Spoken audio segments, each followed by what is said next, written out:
और जहां इतने ज्ञानी इकट्ठे हो जाएं,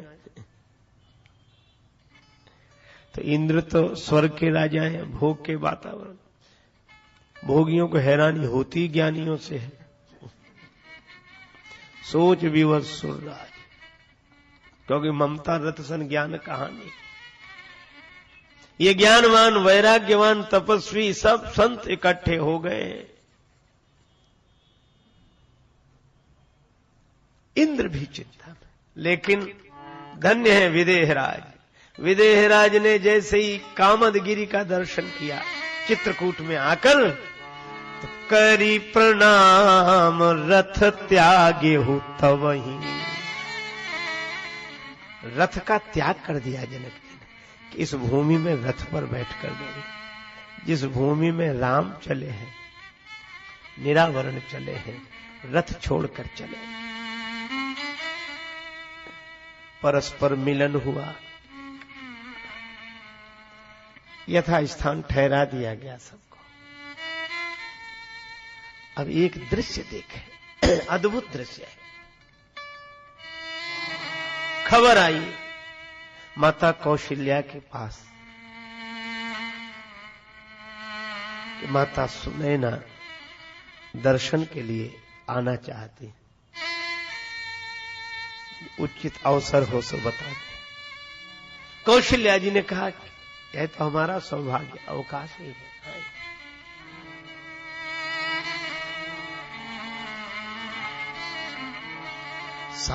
सावकाश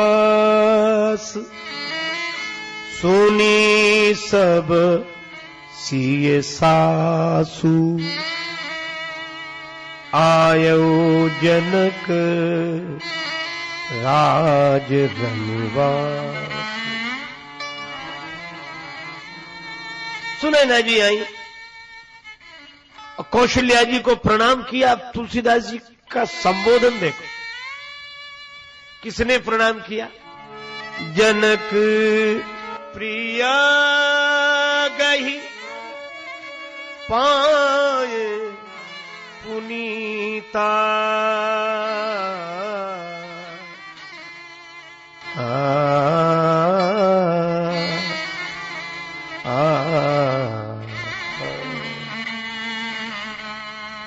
जनक प्रिया। ये कौशल्या जी को प्रणाम कौन कर रही है? कि जनक जी की प्रिया सबको प्रणाम करती हैं। और उसके बाद सीता जी को देखा, क्योंकि सीता जी तो माताओं की सेवा में कौशल्या जी के पास है। बेटी को तपस्विनी के वेश में सुनैना जी ने देखा। मां का हृदय जैसे विदीर्ण हो गया हो। कुछ बोले तो क्या बोले, जिनके कारण यह सब कुछ हुआ है, विधाता के विधान में, भगवान की लीला में। वे कैकेयी माता भी वहीं बैठी,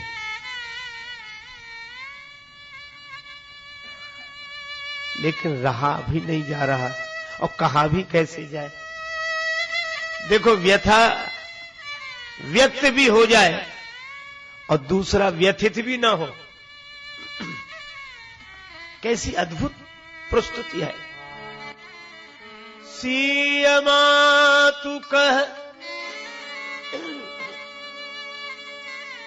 संबोधन बदल गया, अब जनक प्रिया नहीं बोल रही।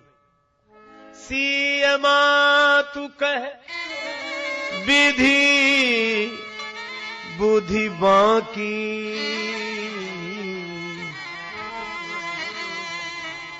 ये विधाता की बुद्धि टेढ़ी है, विधाता की। क्यों? जो पए फेन फुर पविटा की, जो पए फेन फुर पविटा की,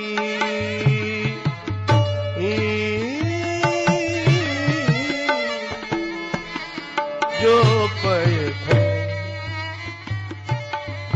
पय फैन फोर पविटा की जो पय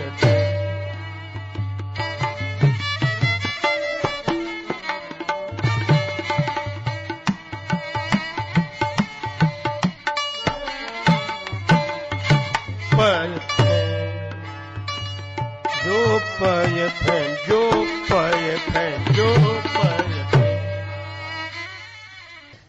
अब गंभीर प्रसंग ही है। कैसी अद्भुत बात कही। जो पय फेन फोर पवी टांकी। बेटी की मां बोली सीय मात। विधाता की बुद्धि ऐसी टेढ़ी है कि उसने दूध के फेन को तोड़ने के लिए वज्र की टांकी का प्रयोग किया। दूध का फेन और उसे तोड़ने के लिए वज्र की टांकी का प्रयोग। ये अद्भुत बात कही, लेकिन इसमें सब कुछ कह दिया गया। संगति मिलाई। ये दूध क्या है? अयोध्या का राज्य ही दूध है। प्रमाण? तभी तो मंथरा ने कहा था माता कैकेयी से कि अगर श्री राम राजा बन गए तो तुम राज्य में से ऐसे निकाल दी जाओगी जैसे दूध से मक्खी। भामिन भयऊ दूध कै माखी। भामिन भयऊ दूध कै माखी। तो अयोध्या का राज्य है दूध। अच्छा, दूध किसी बर्तन में ही रखा जा सकता है। तो अयोध्या का राज्य रूपी दूध रखा काहे में था? कि महाराज दशरथ रूपी बर्तन में। दशरथ रूपी बर्तन में राज्य रूपी दूध रखा था। अब इस दूध में फेन उठा, बुलबुला। फेन क्या उठा? दशरथ जी के मन में यह इच्छा हुई, राम ही देव काली युवराजू।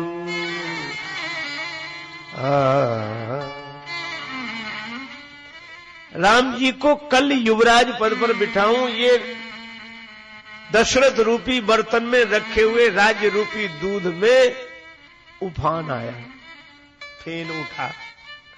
अच्छा बोलो, दूध में अगर उफान आवे तो फूंक मारकर उसको शांत कर दिया जाए। अच्छा, कैकेयी जी चुपके से दशरथ जी के कान में फूंक देती कि यह मत करो, तो बात बन जाती कि नहीं? लेकिन इस दूध के फेन को तोड़ने के लिए वज्र की टांकी का प्रयोग। और वज्र की टांकी का संकेत कहां है? कौशल्या। सबने कहा माता कैकेयी जी से, तुम हमेशा कहती थी भरत न प्रिय मोह राम समाना, सदा कहे हुए है सब जग जाना। महारानी कैकेयी क्या हो गया है? तुम सदा हमेशा से कहती रही हो कि भरत मुझे राम की तरह प्रिय नहीं है, और अब क्या हो गया? कौशल्या अब काह बिगारा, तुम जही लागी वज्रपुर पारा। जिसके कारण तुमने इस पूरी नगरी पर वज्रापात कर दिया, ये है जो पय फेन फोर पवी टांकी।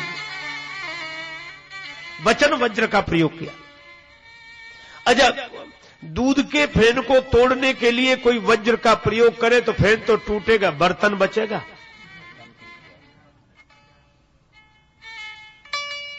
और इसीलिए श्री दशरथ रूपी बर्तन भी टूट गया इस वज्र की टांकी के प्रयोग से। अच्छा, जब बर्तन टूट जाए तो दूध बिखर जाता है। श्री दशरथ रूपी बर्तन के टूटते ही राज्य रूपी दूध बिखर गया, और बिखरे हुए दूध को कोई स्वीकार नहीं करता। अगर जमीन पे बिखर जाए दूध तो उस बिखरे हुए फैले हुए दूध को कोई स्वीकार नहीं करता। इसीलिए उस राज्य रूपी दूध को जो दशरथ रूपी बर्तन के टूटने के बाद बिखर गया है, न राम स्वीकार करते हैं न भरत स्वीकार करते हैं। राज्य मुझे भी नहीं चाहिए, मुझे भी नहीं चाहिए। अच्छा, दोनों बड़ी शालीनता से कहते हैं। राम जी कहते हैं भरत प्राण प्रिय पावहि राज। ये मैं बार बार कहता हूं, श्री राम जी जैसा, राम समान राम निगमक है, ऐसा स्वभाव। अच्छा, एक बात सोचो, कितना ही कोई सत्संगी व्यक्ति हो, उसे मिलने वाली चीज दूसरे को मिल जाए और अंतिम क्षण में मिले। जैसे आपसे कहा बस तैयार रहो, सवेरे आपको मिलनी, और हो गया, सब जगह प्रचार भी हो जाए, सब कुछ हो जाए, और सवेरे सवेरे आपके पास खबर आए तो वो चीज भी नहीं मिल रही और यहां से तुम भाग जाओ, ये कपड़े उतार कर निकलो बाहर। अच्छा, ऐसी स्थिति में आपको मिलने वाली चीज जिस दूसरे को मिल जाए वह आपको प्राण प्रिय लगेगा। ये बात है, हम सत्संगी हैं तो मन को समझा लेंगे, भाई अपना अपना भाग्य है, भाग्य की बात है, प्रारब्ध की बात है, ऐसा होना था, भगवान की इच्छा थी। लेकिन भीतर मन बार बार कहे क्यों हुआ ऐसा, फिर बुद्धि कहेगी अरे प्रारब्ध है, काहे को परेशान होते हो, फिर रुके नहीं होना नहीं, ऐसे होगा। और अगर संसारी आदमी हुआ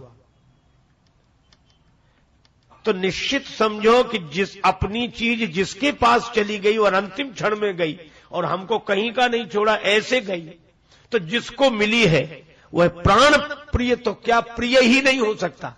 पर भगवान कहते हैं भरत प्राण प्रिय पावहि राजू, प्राण प्रिय भरत को राज्य मिले। और अगर हमारे जैसा आदमी होता तो हमें प्राण प्रिय नहीं लगता, उसके प्राण ही प्रिय लगते। पर भगवान कहते हैं भरत प्राण प्रिय पावहि। किसी ने कहा आप भरत को बड़ा बनाना चाहते हो इसलिए अयोध्या का राज्य पद दे रहे हो। राम जी बोले नहीं, मैं बड़ा होना चाहता हूं इसलिए भरत को अयोध्या का राजा बना रहा हूं। क्यों? यदि मैं अयोध्या का राजा रहूंगा, लोग मुझसे पूछेंगे आपका परिचय, तो मैं कहूंगा कि मैं अयोध्या का राजा हूं। और यदि भरत अयोध्या के राजा हो गए और लोग फिर मुझसे मेरा परिचय पूछेंगे, तो मैं कहूंगा कि मैं अयोध्या के राजा का बड़ा भाई हूं।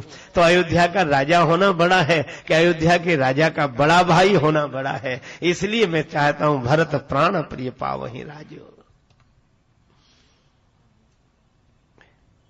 और श्री भरत कहते हैं संपत्ति सब रघुपति के आही। ऐसा देखो, भाइयों भाइयों में प्रेम भी होता है, झगड़े भी होते हैं, लेकिन इन दो भाइयों के बीच जैसा झगड़ा हुआ, इस झगड़े पर तो करोड़ करोड़ प्रेम बलिहार है। कैसा अद्भुत झगड़ा। राम भरत में आज छिड़ गई भैरव एक लड़ाई, 14 वर्ष लड़ेंगे दोनों चलो देखने भाई, 14 वर्ष लड़ेंगे दोनों चलो देखने भाई।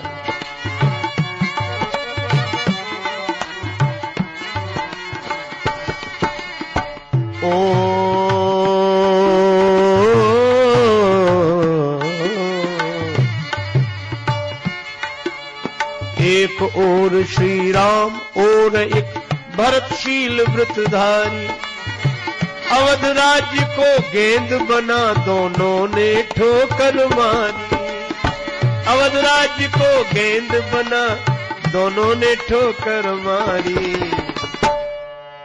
राम भरत में आज छिड़ गई भैरव एक लड़ाई।